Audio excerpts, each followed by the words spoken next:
اور یہ جاننا اس لیے بھی ضروری ہے کیونکہ آج ہم اور آپ جن مسائل سے گزر رہے ہیں، اور پھر یہ علماء کی محفل ہے، پڑھے لکھے لوگ یہاں حاضر ہیں، تو اتنے حساس مسائل کو اگر ہم حضور مفتی اعظم ہند کے کردار کی روشنی میں جان لیتے ہیں تو امید ہے کہ کسی سطح تک یہ دعویٰ نہ کریں کہ پورے ہندوستان میں، پوری دنیا میں کسی سطح تک اگر جماعت اہل سنت میں خوشگوار ماحول پیدا ہو جاتا ہے تو یہ تو وقت کا تقاضا ہے،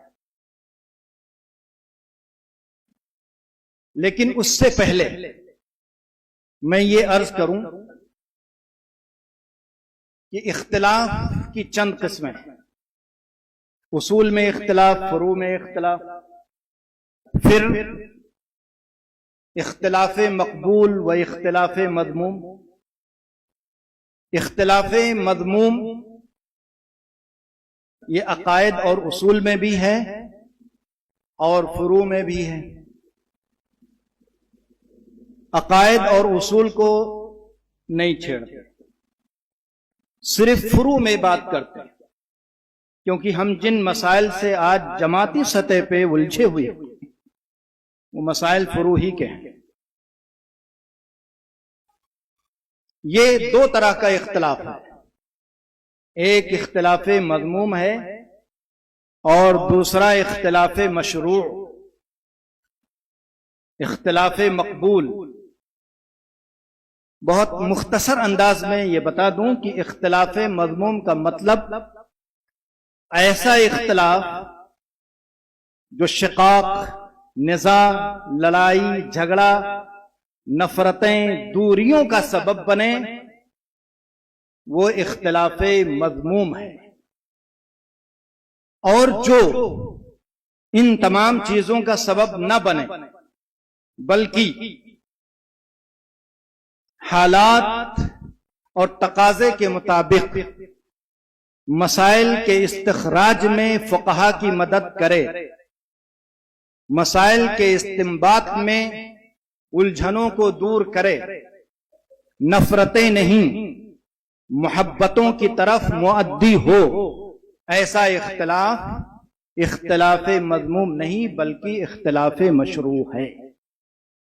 اور جو اختلاف مشروع ہے، مقبول اختلاف ہے،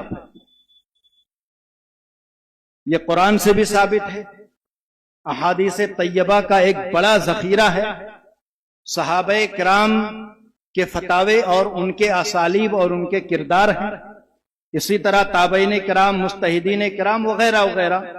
تفصیل میں نہ جا کر قرآن پاک کے سورہ مائدہ میں اللہ رب العزت نے حضرت داؤد، حضرت سلیمان علیہ السلام کا واقعہ ذکر کیا ہے۔ آپ بھی قرآن شریف پڑھتے ہیں، تھوڑا سا پس منظر میں جائیں گے تو آپ کو پتا چلے گا کہ ایک شخص کی کھیتی میں ایک شخص کی بکریاں آتی ہیں اور چر لیتی ہیں۔ وہ شخص شکایت لے کر حضرت داؤد علیہ السلام کی بارگاہ میں پہنچتا ہے۔ حضرت داؤد علیہ السلام فیصلہ فرماتے ہیں کہ یہ بکریاں ان کو دے دی جائیں، یعنی جس کی کھیتی چری گئی ہے۔ وہ شخص نکلتا ہے، حضرت سلیمان علیہ السلام سے ملاقات ہو جاتی ہے۔ آپ پوچھتے ہیں کیا معاملہ ہے، بتایا۔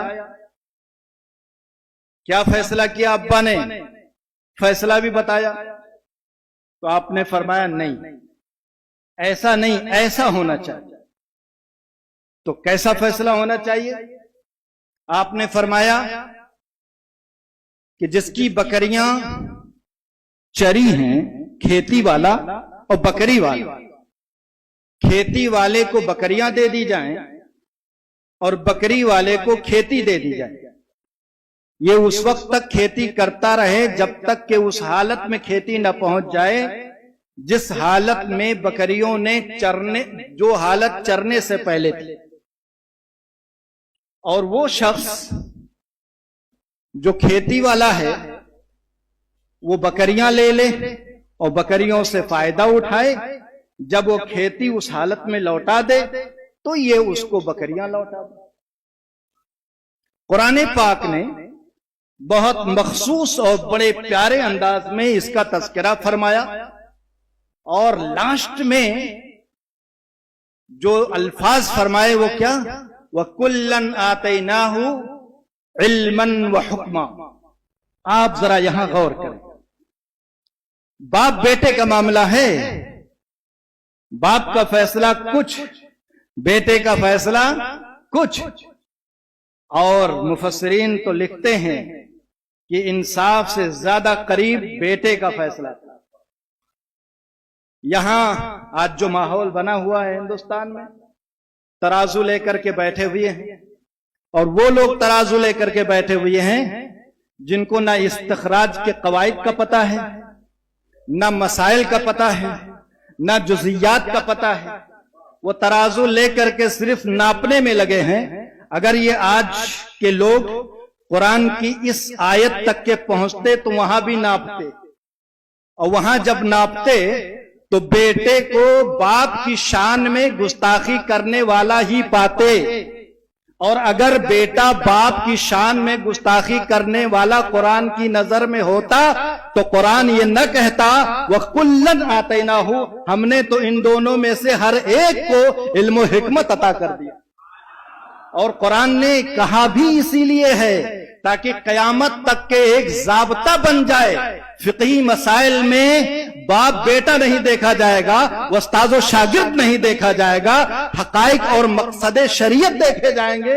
اس کے مطابق جس کا فتویٰ زیادہ قریب ہوگا اسی کا فتویٰ مانا جائے گا، اور یہاں گستاخی نہیں ہوتی ہے، یہاں کوئی کسی کی اہانت نہیں کرتا ہے، یہاں کسی کی کوئی توہین نہیں کرتا ہے۔ اگر توہین ہوتی تو حضرت سلیمان کی طرف سے باپ کی شان میں توہین ہوتی۔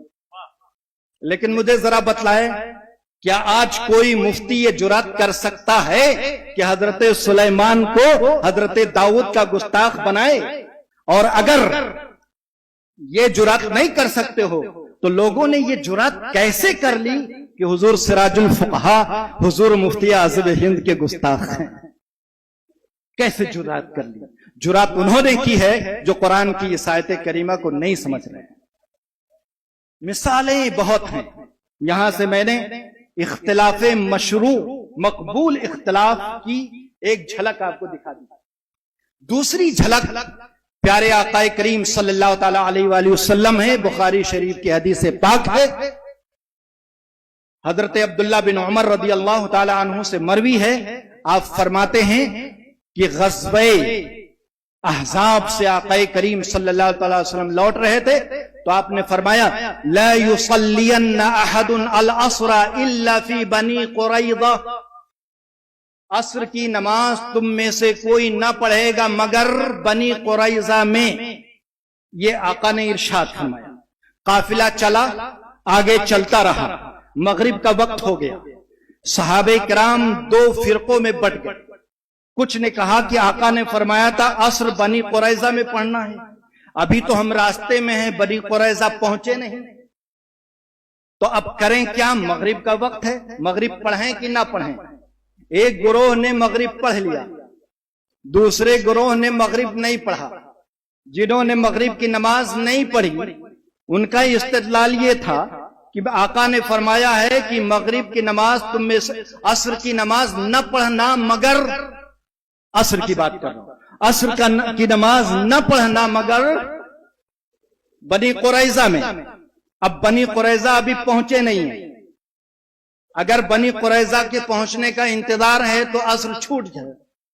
ایک گروہ نے پڑھ لیا، دوسرے گروہ نے نہیں پڑھا، پہنچے سب بارگاہ رسالت مآب صلی اللہ تعالی علیہ وآلہ وسلم۔ مسئلے کا وہاں ذکر ہوا۔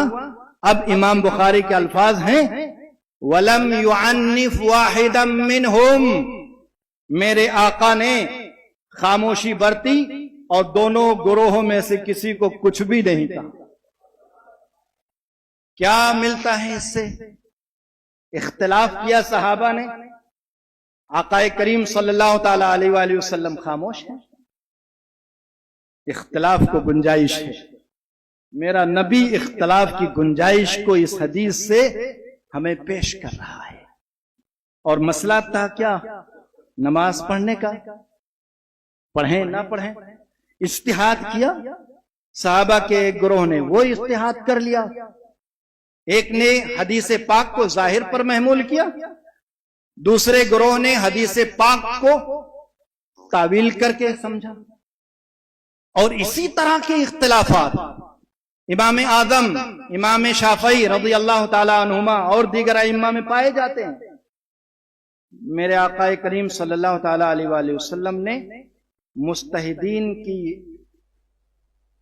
فقہی اور فروعی اجتہادات کے اختلافات کی داغ بیل ڈال، ایک ضابطہ دے دیا کہ اگر فروع میں اختلافات ہیں تو یہ قابل عیب نہیں ہے.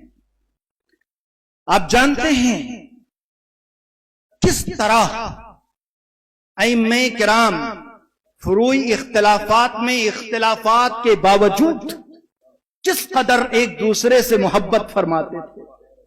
آپ ذرا اندازہ لگائیں، حضرت امام شافعی رضی اللہ تعالی عنہ حضرت امام اعظم کی مسجد میں نماز فجر ادا کرتے ہیں، لیکن قنوت نہیں پڑھتے ہیں فجر میں. ولم یقنوت. کسی نے پوچھا ولماذا، ایسا آپ نے کیوں کیا؟ آپ کا مذہب تو ہے کہ آپ نماز فجر میں دعائے قنوت پڑھیں گے، آپ نے کیوں نہیں پڑھا؟ تو آپ فرماتے ہیں استحی من صاحب ھذا القبر، استحی من صاحب ھذا القبر. اشارہ کیا امام اعظم کے قبر انور کی طرف. مجھے ان سے شرم آتی ہے کہ میں ان کی مسجد میں ان کے مذہب سے اختلاف کر کے نماز پڑھوں. آج جو نفرتیں ہیں علماء کے درمیان مسائل کو لے کر کے، فروعی مسائل کو لے کر کے، آپ ذرا بتاؤ ہم کہاں ہیں، یہ بزرگان دین کہاں ہیں؟ بہت مثالیں ہیں، بہت دلائل ہیں. بلکہ باہر کی دنیا میں ایک مادہ پڑھایا جاتا ہے جس کا نام ہے فقہ الاختلاف. کاش ہمارے یہاں کے علماء بھی اس طرف توجہ دیں اور بحیثیت مادہ اس کو پڑھائیں، تاکہ جن الجھنوں سے آج ہم گزر رہے ہیں ان الجھنوں کا اگر ہم خاتمہ نہ کر سکیں، کم از کم اس کی حدت کو تو مار سکتے ہیں. آئیے حضور مفتی اعظم ہند علیہ الرحمۃ والرضوان کو دیکھ لیں. ان بزرگوں نے دیکھا ہے، انہی سے ہم نے سنا ہے کہ حضور مفتی اعظم ہند علیہ الرحمۃ والرضوان اپنے زمانے کے بعض علماء سے، جو بعض علماء آپ سے اختلاف رکھتے تھے، لیکن حضور مفتی اعظم ہند نے ان سے قطع تعلق نہ فرمایا بلکہ ان سے اچھے تعلقات رکھے. اگر حضور مفتی اعظم ہند اسلاف کے طریقے پہ نہ چلے ہوتے، آداب اختلاف سے مکمل آگاہ نہ ہوتے اور نفس پرستی کے بیمار ہوتے، تو آپ کا بھی وہی کردار اپنے اہم عصر مخالف علماء سے ہوتا جو آج بعض لوگوں کا ہے. لیکن ایسا نہیں تھا، بلکہ میں نے جو اپنے بزرگوں اور اساتذہ سے سنا وہ یہی کہ تمام تر اختلافات کے باوجود حضور مفتی اعظم ہند علیہ الرحمہ کا اپنے معاصرین علماء سے اچھے تعلقات تھے. ایک صاحب نے ذکر کیا اور وہ ہیں مولانا مفتی اسلم صاحب، کہ حضور مفتی اعظم ہند علیہ الرحمۃ والرضوان کی بارگاہ سے بڑی قربت رکھنے والی ایک شخصیت نے مائک کے مسئلے پر جب آپ سے دریافت کیا کہ حضور ہندوستان میں تو ٹھیک ہے لیکن ہندوستان سے باہر بہت سارے علماء اور بہت ساری مسجدوں میں مائک پر نماز ہوتی ہے، کیا ان سب کی نماز نہ ہوئی؟ سب کے سب گنہگار ہوئے؟ تو آپ نے فرمایا میں یہ کیسے کہہ سکتا ہوں، یہ تو میری رائے ہے. سب کی نماز باطل ہو گئی، کسی کی نماز نہ ہوئی، یہ میں کیسے کہہ سکتا ہوں، یہ میری رائے ہے. یہاں سے یہ اندازہ لگتا ہے کہ حضور مفتی اعظم ہند علیہ الرحمۃ والرضوان آداب اختلاف پر مکمل طور پر عامل تھے. آج ہم جب